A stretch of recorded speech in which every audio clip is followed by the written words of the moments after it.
क्या आप प्रेग्नेंट हैं? तो ये वीडियो आपके लिए है। Hi moms, welcome back to my channel. My name is Arshi and I am a mom of 2। So ये कुछ ऐसी मिस्टेक्स हैं जो मैंने अपनी प्रेगनेंसी जर्नी में करी एंड मैं नहीं चाहती कि कोई और करे।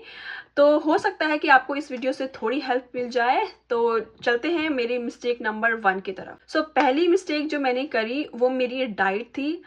एक्चुअल में मुझे पता ही नहीं था कि मुझे क्या चीज़ें सूट करती हैं, क्या चीज़ें नहीं सूट करती, क्योंकि अभी तक इंडिया में मैं इतने सालों से रह रही थी एंड आई वाज ओके। फिर अचानक से मेरी कंट्री चेंज हो गई, मैं यूएस में 2019 में आ गई एंड 2020 में मैंने बेबी प्लान करने का सोचा। तो 2019 में मैं बात करूं तो कुछ चीज़ें अप डाउन हो रही थी, मुझे नहीं पता क्या हो रही थी, मेरे हेल्थ इश्यूज काफ़ी चल रहे थे। अच्छा, मुझे नहीं पता था कि it could be my diet. तो प्रेगनेंसी में मैंने जो डाइट लेना स्टार्ट करी थी वो शायद मुझे बैकफायर कर रही थी and I didn't know that. Pregnancy में ऐसा होता है कि बहुत सारी चीज़ें जो नॉर्मली आपको थोड़ी सी गैसी होती हैं वो प्रेगनेंसी में ज़्यादा गैसी होती है। लाइक अगर ऐसी बात करें तो इतने ज़्यादा हार्मोन्स अप एंड डाउन्स होते हैं। तो मैं वही चीज़ें कंज्यूम कर रही थी जो बहुत ही ज़्यादा गैसी थी। My pregnancy journey was so tough कि मैं बस उठती थी एंड ब्रेकफास्ट हस्बैंड बना देते थे, लंच और डिनर मैं एक साथ बना लेती थी उठ के, एंड एक बार मैं फ्रूट सैलड बना लेती थी। तो एक साथ जितने भी फ्रूट्स मेरे घर पे होते थे ना, मैं सबको कट करती थी, मिक्स करती थी एंड वो फ्रूट सैलड खा लेती थी मैं। मुझे लग रहा था कि एक साथ सारे वाइटामिन मेरे अंदर जा रहे हैं, बट ट्रस्ट मी वो मुझे सूट नहीं कर रहा था एंड मुझे वो पता ही नहीं चला। लाइक 9 मंथ्स मैं ऐसे ही करती रही। मुझे अब पता चला कि बहुत ज़्यादा सिट्रस या बहुत ज़्यादा गर्म जो फ्रूट्स होते हैं वो मुझे इतना सूट नहीं करते हैं एंड उस फ्रूट्स में मैं सब कुछ मिक्स कर लेती थी, पपाया, एप्पल, बनाना, मैंगो। तो यहाँ पे मैंगो क्या होता है, बहुत ज़्यादा मीठे नहीं आते हैं, तो उस एक तरह से सिट्रस में मैं कहूँगी, तो वो मुझे सूट नहीं हो रहा होता था। फिर भी मैं खा लेती थी। एंड मेरी जो डाइट थी ना, मैं उसमें मुझे तूर दाल या फिर आलू, ऐसी चीज़ें जो गैसी होती है ना, यही मैं कंज्यूम कर रही थी। मुझे लग रहा था कि ये मुझे सूट कर रही है, बट वो एक्चुअल में मुझे सूट कर ही नहीं रही थी।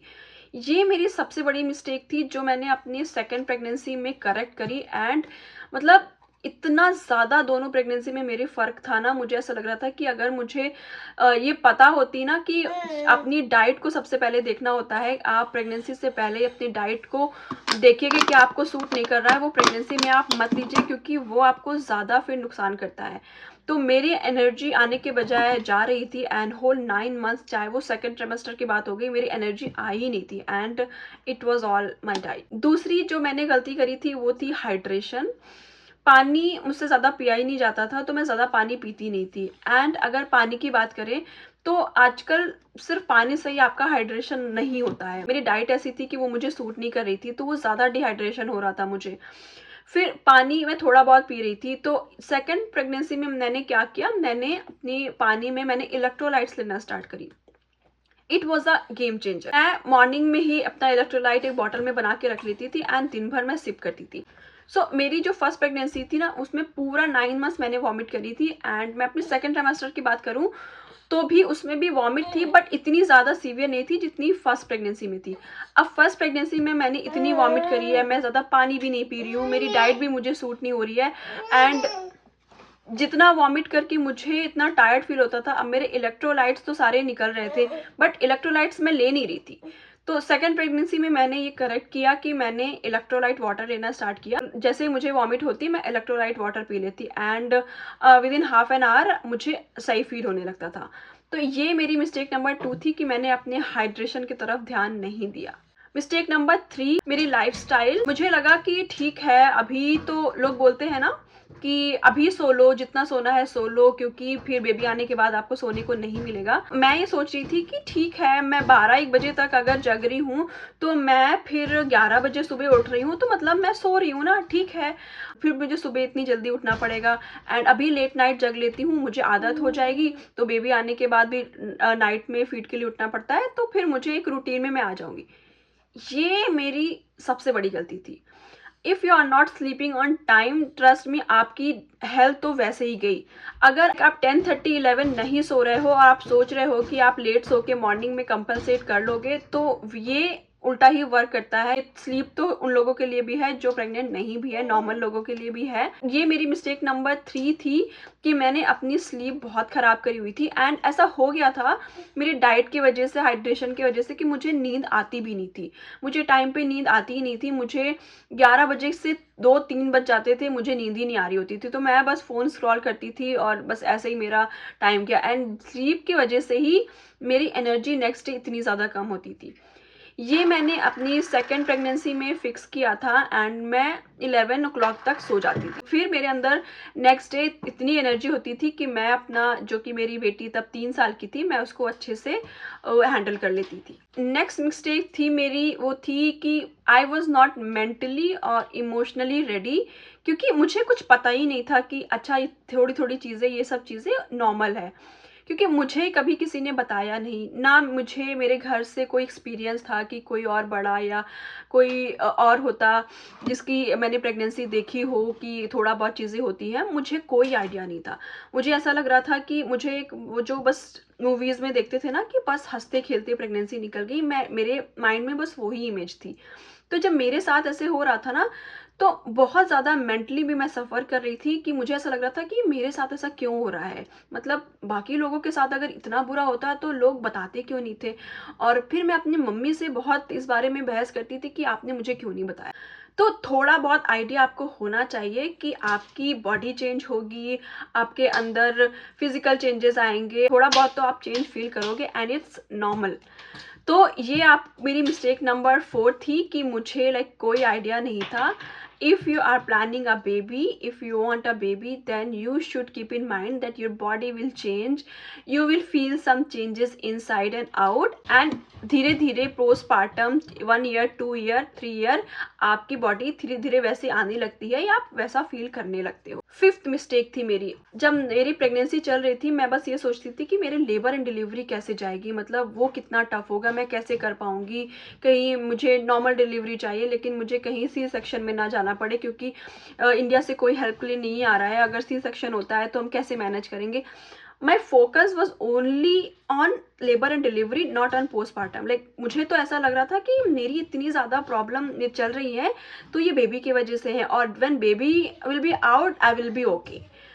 सबसे बड़ी मिस्टेक थी ये, क्योंकि ऐसा कुछ भी नहीं हुआ। पोस्टपार्टम ने कुछ ज़्यादा ही बुरी तरह हिट किया मुझे। डिप्रेशन हो गया, ब्रेस्ट फीडिंग इश्यूज़ हो गए, स्लीप तो वैसे ही आप चली जाती है, आप वैसे ही रिकवर कर रहे होते हैं, कोई सपोर्ट नहीं है आपके पास, एंड एक अलग जान है जो पूरी आपके ऊपर डिपेंडेंट है। फिर आप अपना तो छोड़ के सिर्फ अपने बेबी के बारे में सोचने लग जाते हो। तो trust me, labour and delivery इतना मत सोचो आप। मैं बस labour and delivery videos, labour and delivery experience यही गूगल करती रहती थी। अगर कुछ मुझे ट्रॉमेटाइज्ड और बहुत ही टफ लेबर एंड डिलीवरी दिख जाती तो फिर मैं कुछ दिन तक बस वही सोचती रहती थी। तो आपको ऐसा कुछ भी नहीं करना है। अगर आपको थोड़ा बहुत जानना है तो आप पॉजिटिव लेबर एंड डिलीवरी देखें, क्योंकि एक फियर ऑफ अननोन भी होता है। तो सेकेंड टाइम में लेबर एंड डिलीवरी का मैंने कुछ भी नहीं सोचा, मुझे बस पोस्टपार्टम की फिक्र। मुझे ये था कि प्रेगनेंसी में तो फिर भी मेरा थोड़ा सा मैं मेंटली स्टेबल हूँ, क्योंकि पोस्टपार्टम में ना इतना ज़्यादा बुरा हाल होता है। स्लीप नहीं मिल रही है, आपको फीड करना है बेबी को, आपके इतने ज़्यादा एक्स एंड पेन्स हो रहे हैं, एंड उसके बाद अगर कोई थोड़ी सी भी चीज़ बोल देना आपके बेबी को तो फिर वो ऐसा लगता था कि ये क्या बोल दिया मुझे, बस आपका रोना ही स्टार्ट हो जाता है। मेरे साथ भी ऐसा ही हो रहा था। तो सेकेंड टाइम में मैं बस पोस्टपार्टम के लिए अपने हस्बैंड को तैयार कर रही थी। माय हस्बैंड वाज लाइक कि तुम्हें क्या गिफ्ट चाहिए।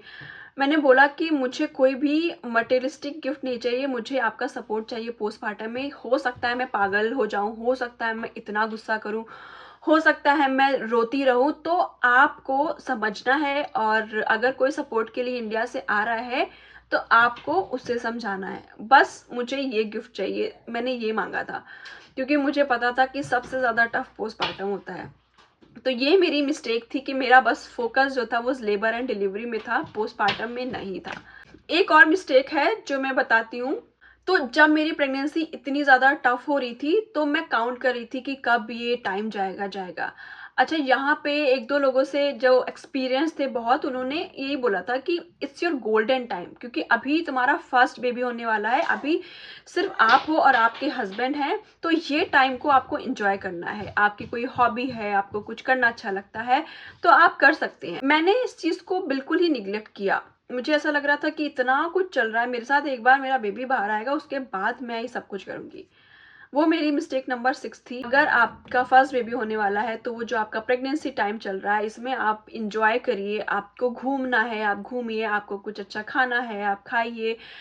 आपको रेस्ट करना है, आपको मूवी देखनी है, आपको कहीं जाना है, आप सब कुछ करिए, क्योंकि एक बार बेबी आ जाता है ना, फिर थोड़े टाइम तक ना आपके पास सपोर्ट होने के बाद भी ना, वो मदर जो होती है ना, उनका माइंड ना बस बेबी के बारे में सोचता है, उनकी स्लीप, उनका फूड। ऐसा हो जाता है कि अगर आप थोड़ी देर के लिए वॉशरूम में शावर लेने भी जाओ ना, तो ऐसा लगता है कि कहीं आपका बेबी रो रहा है क्या, वो कानों में वो आवाज आती है, लेकिन एक्चुअल में वो रो नहीं रहा होता है। तो मैंने पढ़ा इस बारे में, तो मुझे पता चला कि ये एक्चुअल में इसलिए होता है ताकि मदर्स अपने बेबी में फोकस कर पाए थोड़े टाइम के लिए, क्योंकि वो एक मदर बेबी टाइम होता है जो पोस्टपार्टम 1 ईयर का होता है।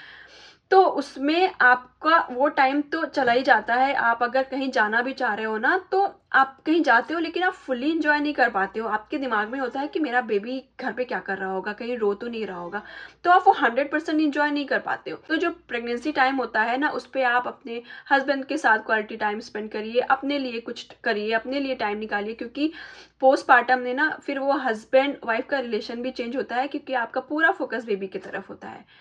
तो इस जो लोग कहते हैं, एडवाइस देते हैं कि it's your golden time, trust me it is. तो ये मेरी कुछ मिस्टेक्स थी, जिसकी वजह से मेरी फर्स्ट प्रेगनेंसी में मुझे काफ़ी प्रॉब्लम हुई, एंड जो मैंने सेकंड प्रेगनेंसी में फिक्स किया, एंड ट्रस्ट मी, मेरी सेकंड प्रेगनेंसी बेटर थी। अगर आपको ये वीडियो हेल्पफुल लगी हो, तो please like, comment and subscribe my channel. मिलते हैं आपसे नेक्स्ट वीडियो में।